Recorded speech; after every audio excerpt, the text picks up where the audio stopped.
car, drops his seat, and says, "Oh man, Uncle, 5-0, we gotta hide." I'll be honest, I'm not happy with the way we raise our black boys. Don't like the fact that he learned to hide from the cops well before he knew how to read. Angrier that his survival depends more on his ability to deal with authorities than it does his own literacy. Get up, I yell at him. In this car, in this family, we are not afraid of the law. I wonder if he can hear the uncertainty in my voice. Is today the day he learns that Uncle is willing to lie to him? That I'm more human than I am hero. We both know the truth is far more complex than do not hide. Both know too many black boys who disappeared, names lost, know too many Trayvon Martins, Oscar Grants, and Abner Louimas, know too many Sean Bells and Amadou Diallos, know too well that we are the hard-boiled sons of Emmett Till still. We both know it's not about whether or not the shooter is racist. It's about how poor black boys are treated as problems well before we're treated as people. Black boys in this country cannot afford to play cops and robbers if we're always considered the latter. Don't have the luxuries of playing war if we're already in one. Where I'm from, seeing cop cars drive down the street feels a lot like low-flying planes in New York City. Where I'm from, routine traffic stops are more like minefields. Any wrong move can very well mean your life. And how do I look my nephew in his apple face and tell him to be strong when we both know black boys who are murdered every day simply for standing up for themselves? I take him by the hand, I say be strong. I tell him, I say be smart. Be kind and polite. Know your laws. Be aware of how quickly your hand moves to pocket for wallet or ID. Be more aware of how quickly an officer's hand moves to holster for gun. Be black. Be a boy. Have fun. Because this world will force you to become a man far more quickly than you'll ever have to need to. He lets go of my hand, but Uncle, he asks, Uncle, what happens if the cop is really me? And it scares me to know that he, like so many other black boys, is getting ready for a war I can't prepare him for.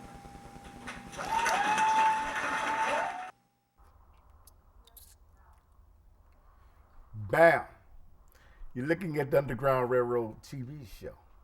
We come on every Saturday night at 10:30. And I want to say hi to the people in the United States of America, Central America, Asia, Europe, Africa, and the Middle East. Because I know that me and Alderman Jones, we being seen all over the world. But today, I'm honored to have my grandson on. But I got to go to the co-host first and let him introduce himself, and then we're going to get to my grandson.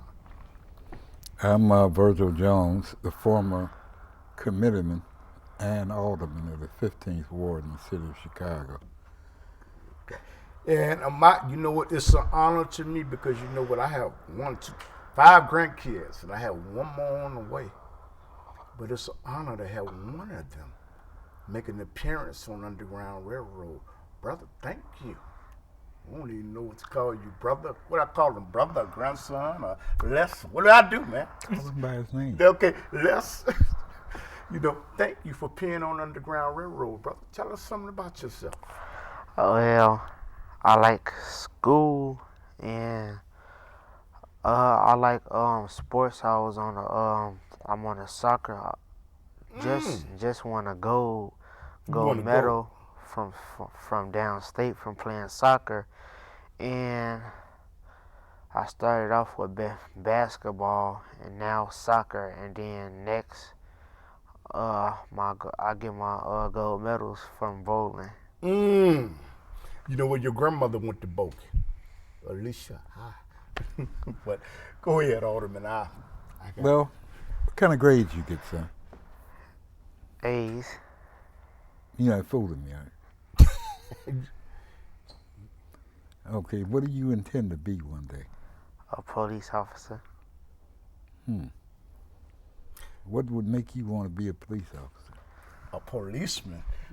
So I could stop all this, get some of these people off the streets. What do you mean stop them? Like from stealing drugs and stuff. Do you think you can do that? You know the alderman was a police. Did you know that? Alderman Jones was police. But that's Well, that's good. You want to be something like that, if that's what you want to be. If I could go back in time, I wouldn't be. yeah. All right. What you need to do is get you a degree in something like business. All right, so that you can work for yourself. Mm-hmm. All right, as an old man told me once when I became an alderman, Mm-hmm. they've been doing what they've been doing, son, for the last 100 years.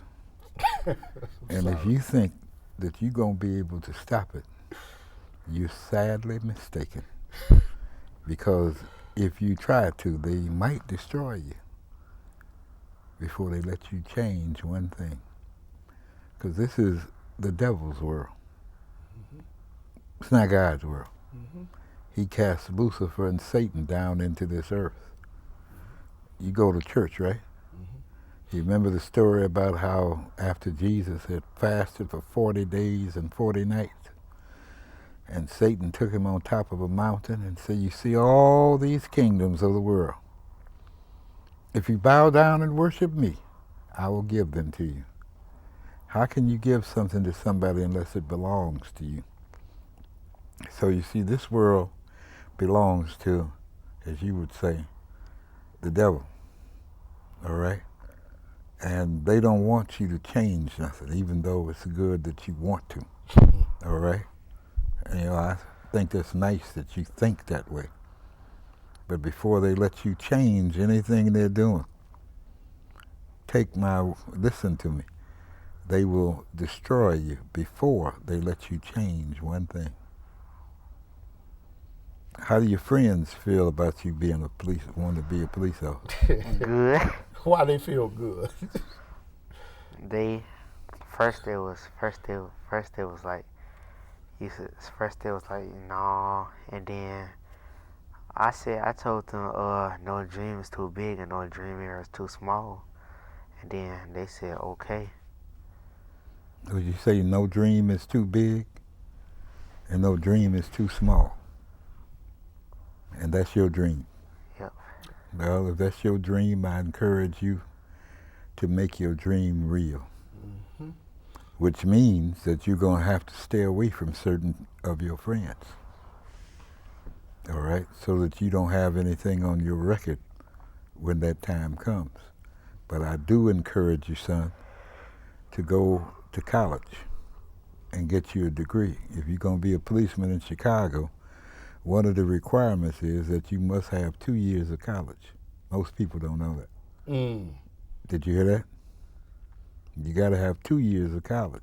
Mm-hmm. And if you do get 2 years of college, the police department will pay 75% of your tuition if you go to college, but most people don't know that. I didn't know. And they don't tell people that. Mm-hmm. 75% they will pay of your tuition. Mm-hmm. So you have an opportunity, if you become a policeman, to get you a college degree. Mm-hmm. Unless, no, I know you graduated. I missed graduation because I took off the wrong day, but I went to the lunch. I want to ask you, how was your grandmother, your grandfather? How did they help you? Dennis, Paulette, Alicia. How did they help you in your stage of development? How did they help you? How did they encourage you? They showed me.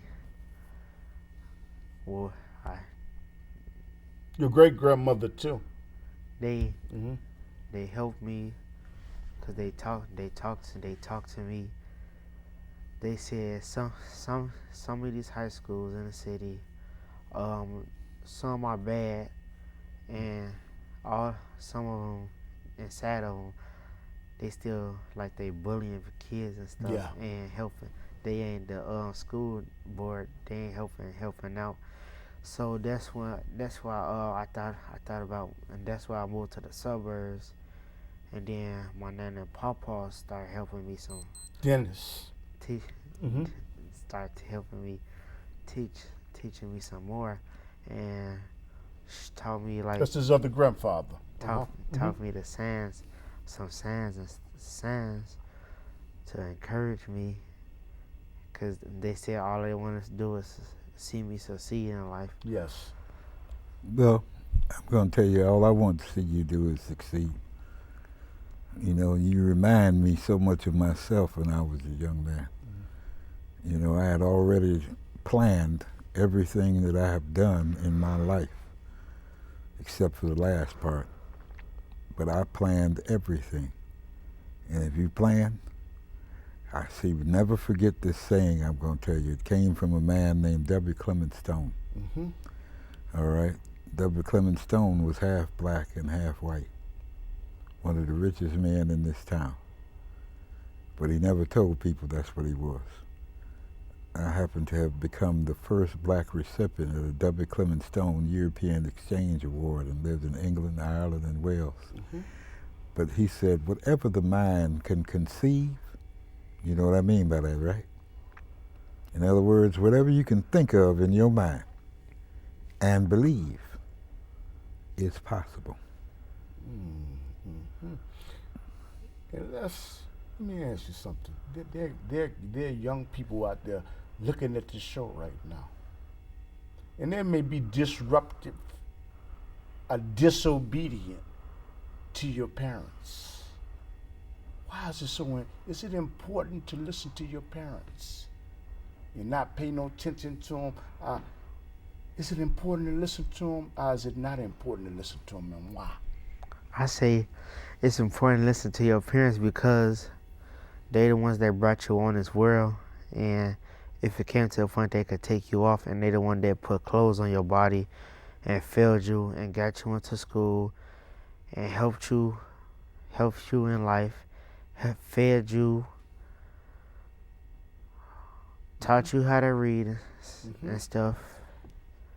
And His mama Dee Dee and his father, big less, but go ahead. and they the ones that brought. Still say they the ones that brought us on this earth. So if we shouldn't be arguing with our parents, we should be hugging them right now, every chance that you get, and thanking them for bringing you on this world. Well, in the Bible, you know, it says, honor your father and your mother, that your days may be long upon the earth. See, and most young people today don't honor their mothers or their fathers. And I'm glad to hear that you understand that. Because, see, your mother didn't have to let you come here. She could have had an abortion. And you wouldn't even be here. You'd have just been a thought in her mind. Same thing with your father. He could have encouraged your mother not to let you come here.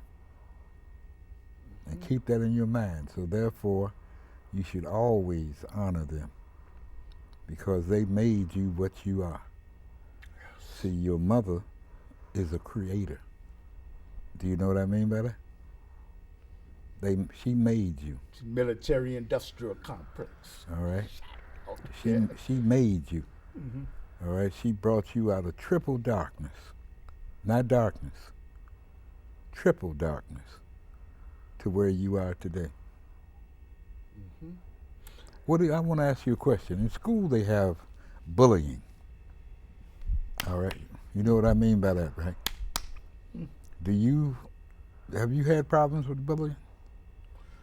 Yes, I used to be a bully myself, and until I saw people dance and stuff getting bullied, cause the pressure that they have, and then they come to school thinking they're gonna have a good day, and then they start getting bullied, and then sometimes they go home and they think about it, and then the bullies make them think that their life don't mean nothing. Then they just want to end their life right then and there. Mm-hmm. Do you know that bullying is a new method of putting young people like you in the criminal justice system that you tell me you want to fight against? Because they can end up with records for that or end up in prison for bullying. Have you ever thought about that? What you think about that? Now that I told you that. No. Nope. Never have thought about that. But it makes sense, don't it?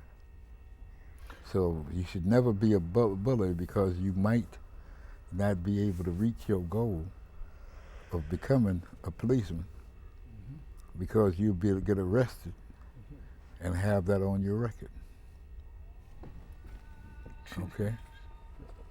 That's me. Must be a lot of time. Yeah? I thought my phone was off. Go on. Oh, you know, what I want to ask you, Les, is you was going through school, did you ever think about using drugs or joining a gang? Was you ever approached to join a gang or asked to use drugs? If you was, what did you? If you was, what did you say? Where were you? I was. Oh, you was. A while back. Mm-hmm. It was a young man on the street trying to look for somebody. Then he came to me and asked me did I want a pack of weed, and I said no, I don't smoke or I do drugs. Mm-hmm. And then I just got in the car and my mom pulled away. But nobody had never approached you about joining no gang and being with the so-called tough guys, and you never thought about joining a gang, and nobody ever approached you? No, Praise be to Allah Why? on that. because I know the game won't get you nowhere but either dead or in jail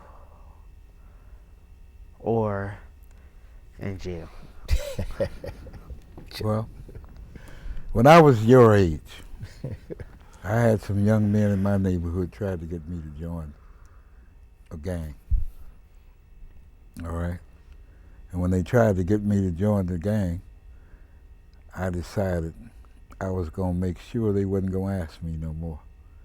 So when I went to school the next day, I took my baseball bat with me because I know they ain't going to ask me about no baseball bat. I told them I was going to play softball after school. And I had watched him, and I waited for him. And I hit him with that baseball bat in his stomach, and I hit him some more times in his stomach, not in his head. Mm-hmm. And he said, they all said I was crazy. Mm-hmm. And nobody ever approached me again about being in no gang. I knew them all. Insane Deuces and all of them. No, I worked with the Insane Deuces when I became a social worker. Insane Deuces, the Simon City Royals, the Gaylords, Stones, Vice Lords. I worked with them all. And I helped a lot of them. I have one young man, he's a vice president, I won't call his name, of WGN television.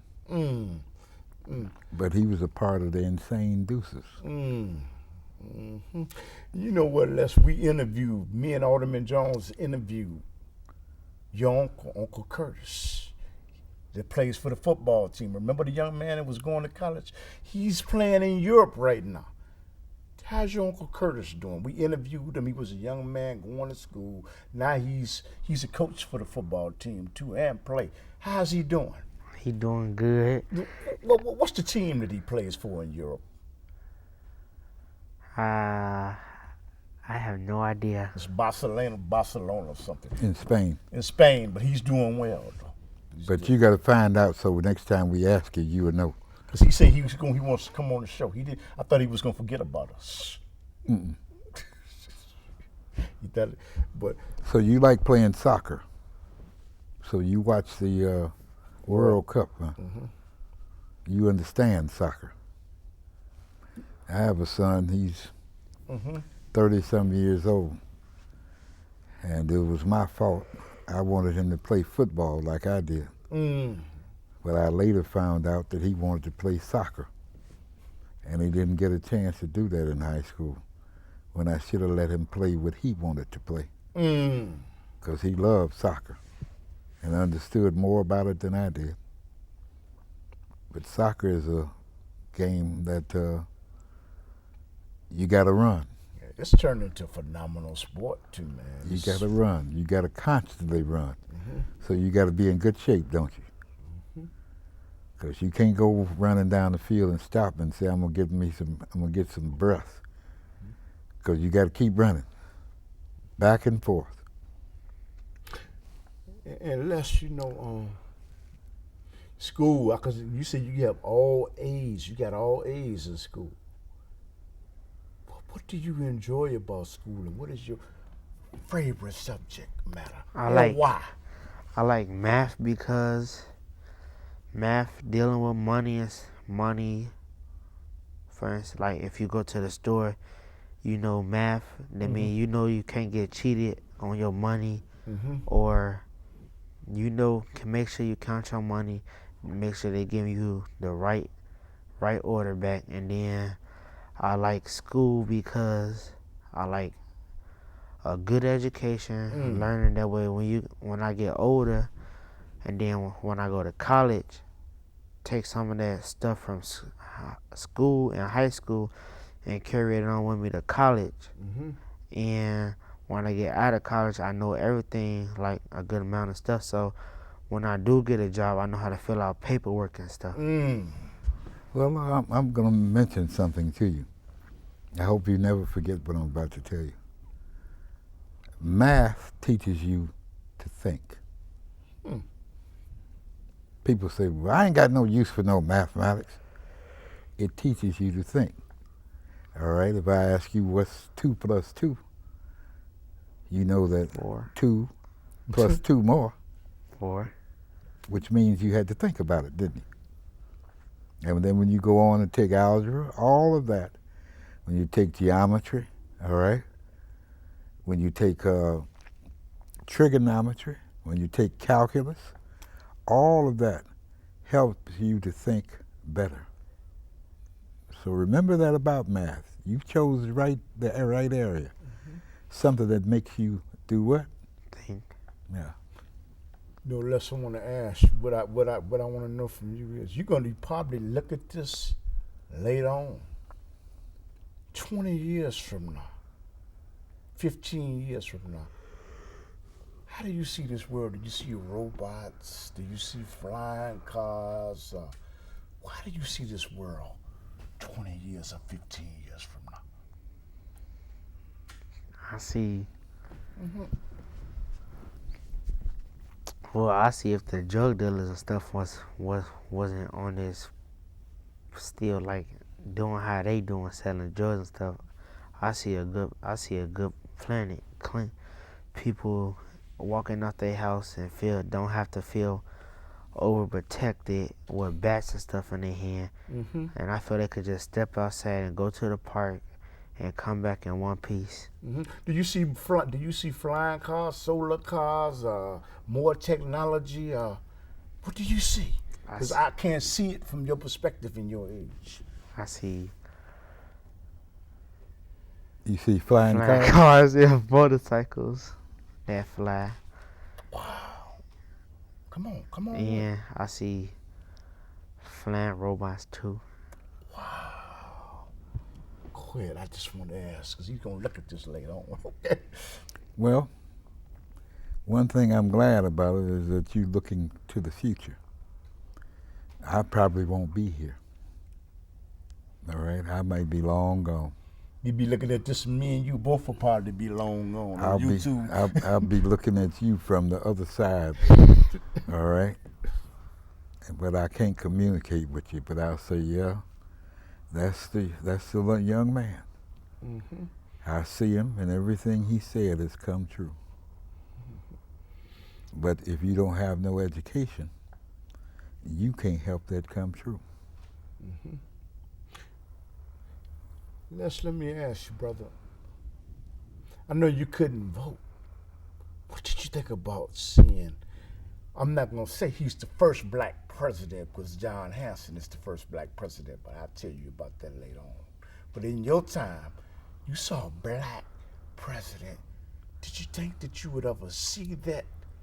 And did it make you feel happy, sad, or you didn't care? What did you think about President Obama?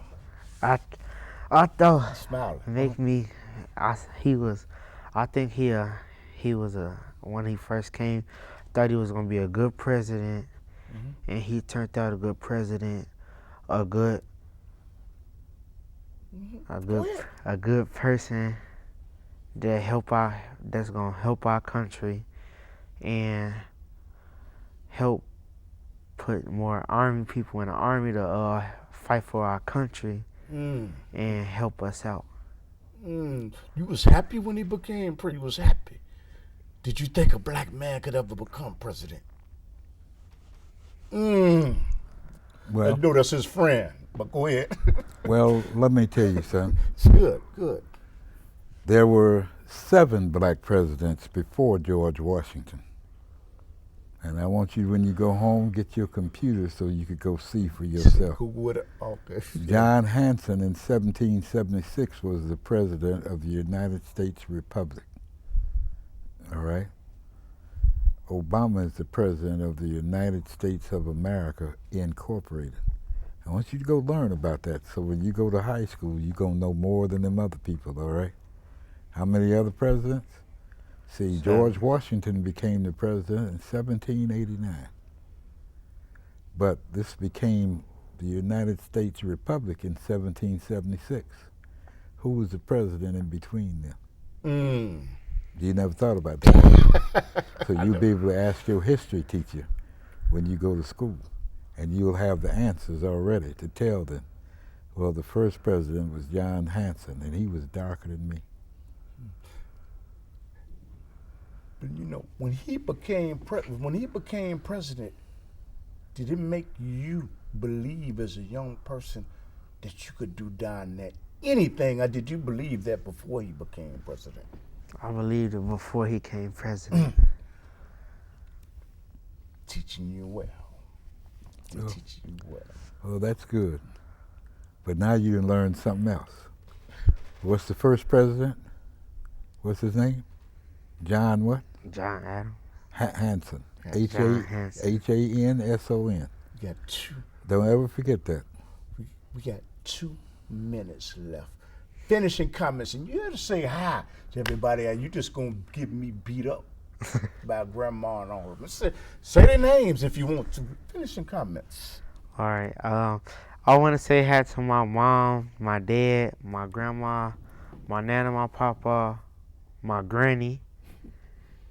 And I just want to tell all y'all I love y'all and hi and stay safe. All right. You gonna watch the Underground Railroad every Saturday night at 10:30 and on YouTube. You gotta finish it. Well, I'm glad that you were on the show because it's good to hear a young man your age who's able to come on this kind of show and talk and not be scared because you don't have to be afraid.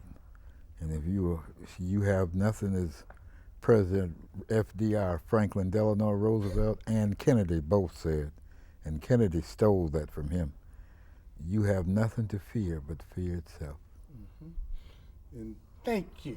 Assalamu alaikum. You're looking at the Underground Railroad. We come on me and Alderman Jones come on every Saturday night at 10:30. But if you do, as the Alderman says, Google, if you just Google Alderman Jones's name or my name or Underground Railroad TV, you can see us 7 days a week, 24 hours a day. Watch the Underground Railroad. Tell your friends. Subscribe. Become a friend with us on Facebook, Twitter, all these social networks. Assalamu alaikum.